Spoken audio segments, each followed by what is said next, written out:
Heart ডিজিজের অপারেশনের আর একটা procedure হচ্ছে ডোহামেল প্রসিডিউর। এটা 1956-এ আবিষ্কার হয়েছিল।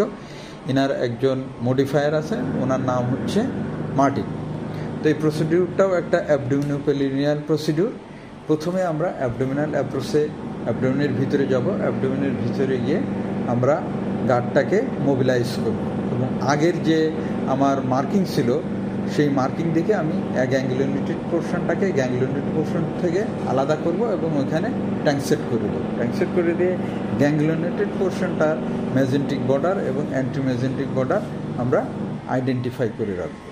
এখন আমার যে অ্যাগ্যাংগুলোনেটেড পোর্শন আছে সেই অ্যাগ্যাংগুলোনেটেড পোর্শনটার পেরিটোনিয়াল রিফ্রেশনে গিয়ে আমরা অ্যানাস্টোমোটিক ক্লাম্প দিয়ে কেটে ফেলবো।